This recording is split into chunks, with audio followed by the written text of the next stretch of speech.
Not ready. We're ready? We on? Okay, guys. We're on page 53. We stopped in the middle of chapter 4. So what happened last time is Kino went to sell his pearl.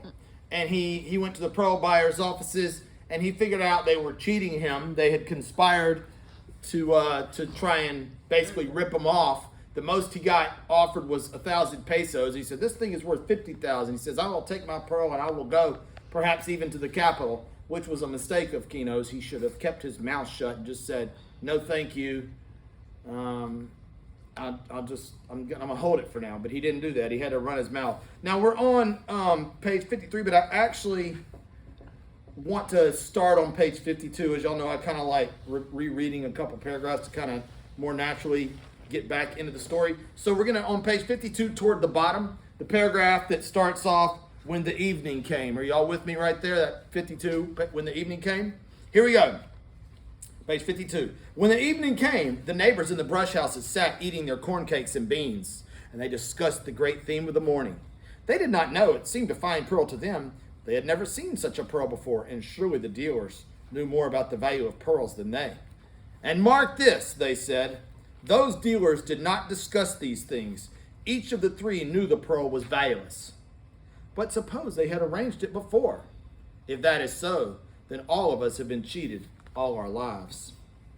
Perhaps, some argue, perhaps it would have been better if Kino took the 1,500 pesos. That is a great deal of money, more than he has ever seen.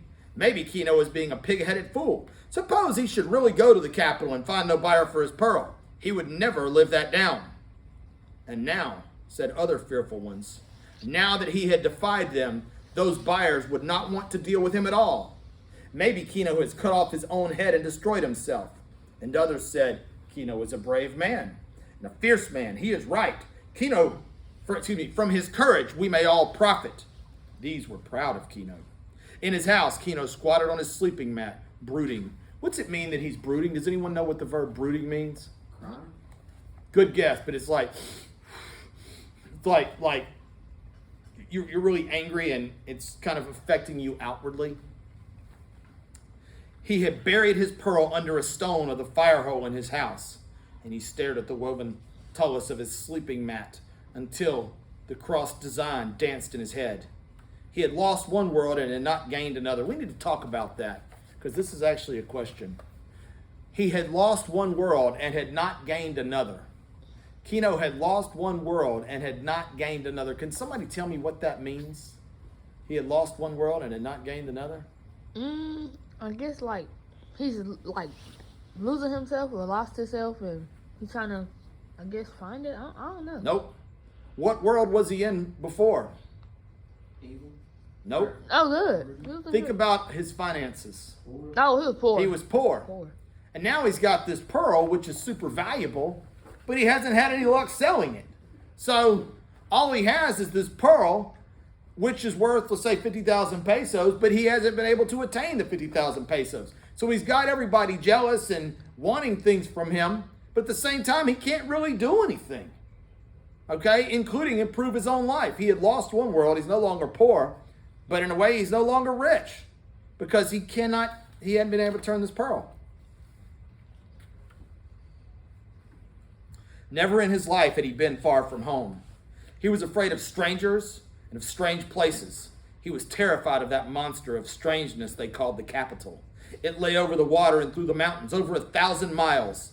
And every strange, terrible mile was frightening. But Kino had lost his old world and he must clamber on to a new one. For his dream of the future was real and never to be destroyed. And he had said, I will go. And that made a real thing too. To determine to go and to say it was to be halfway there. Juana watched him while he buried his pearl. And she watched him while she cleaned Coyotito and nursed him. And Juana made the corn cakes for supper. Juan Tomas came in, squatted down beside Kino, and remained silent for a long time. Until at last, Kino demanded, what else could I do? They are cheats. Juan Tomas nodded gravely. He was the elder, and Kino looked to him for wisdom. It is hard to know, he said. And get this, it's a great line. We do know that we are cheated from birth to the overcharge on our coffins.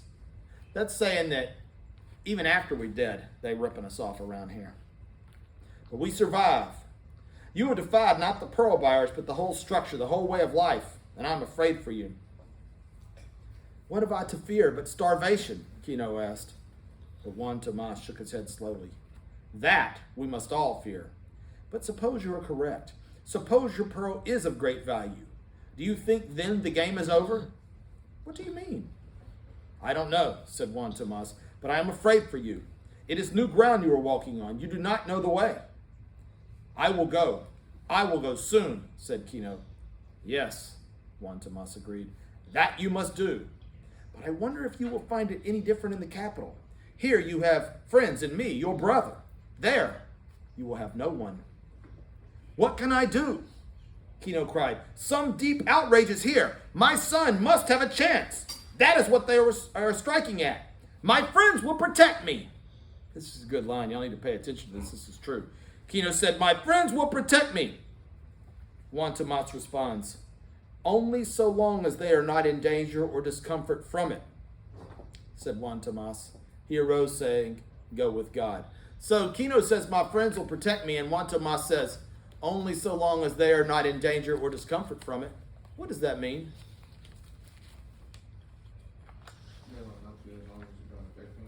That's exactly what it means. They will help you as long as it doesn't negatively impact them.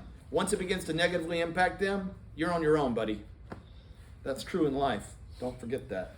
And Kino said, go with God, and did not even look up, for the words had a strange chill in them.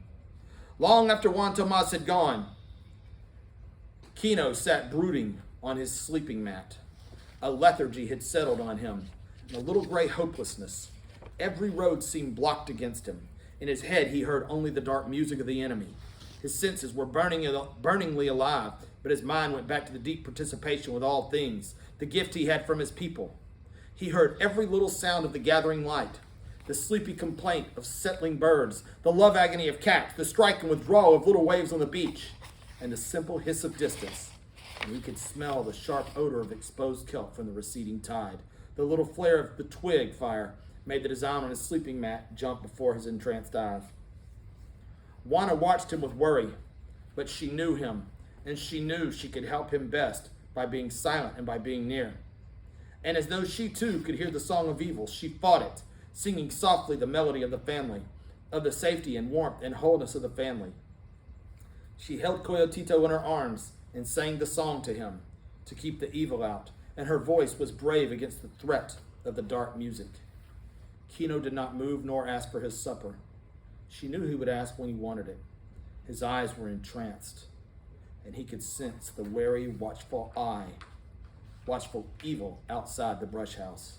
He could feel the dark, creeping things waiting for him to go into the night. It was shadowy and dreadful, yet it called to him and threatened him and challenged him. His right hand went to his shirt, felt his knife. His eyes were wide. He stood up, walked to the doorway. Juana willed to stop him. She raised her hand to stop him, and her mouth opened with terror. For a large moment, Kino looked out into the darkness, and then he stepped outside. Juana heard the little rush, the grunting struggle, the blow. What just happened to Kino? Boom. Side. Somebody just attacked him. She froze with terror for a moment, and then her lips drew back from her teeth like a cat's lips. She set Coyotito down on the ground. She seized a stone from the fireplace and rushed outside, but it was over by then. Kino lay on the ground, struggling to rise, and there was no one near him, only the shadows and the strike and rush of waves and the hiss of distance. But the evil was all about, hidden behind the brush fence, crouched beside the house in the shadow, hovering in the air. Juana dropped her stone, and she put her arms around Kino and helped him to his feet and supported him into the house. Blood oozed down from his scalp, and there was a long, deep cut in his cheek. From ear to chin, a deep, bleeding slash, and Kino was only half conscious. He shook his head from side to side. His shirt was torn open, his clothes half pulled off. Juana sat him down on his sleeping mat, and she wiped the thickening blood from his face with her skirt. She brought him pulque to drink in a little pitcher, and still he shook his head to clear out the darkness. Who? Juana asked. I don't know, Kino said. When she says who, what did she mean? Who was that? Who did that? That's exactly right. Who attacked you? He said, I don't know. I didn't see. Now Juana brought her clay pot of water washed the cut on his face while he stared dazed ahead of him. Kino, my husband, she cried, and his eyes stared past her. Kino, can you hear me? I hear you, he said dully. Kino, this pearl is evil. Let us destroy it before it destroys us. Let us crush it between stones. Let us throw it back in the sea where it belongs. Kino, it is evil. It is evil. And as she spoke, the light came back in Kino's eyes so that they glowed fiercely and his muscles hardened and his will hardened. No, he said, I will fight this thing. I will win over it. We will have our chance. His fist pounded the sleeping mat. No one shall take our good fortune from us, he said. His eyes softened then and he raised a gentle hand to Juana's shoulder. Believe me, he said, I am a man. And his face grew crafty. In the morning, we will take our canoe and we will go over the sea and over the mountains to the capital, you and I. We will not be cheated. I am a man. Kino, she said huskily, I am afraid. A man can be killed. Let us throw the pearl back into the sea. Hush, he said fiercely. I am a man. Hush. And she was silent, for his voice was command. Let us sleep a little, he said. In the first light we will start. You are not afraid to go with me? No, my husband. His eyes were soft and warm in her then. His hand touched her cheek. Let us sleep a little, he said. Turn it off, please.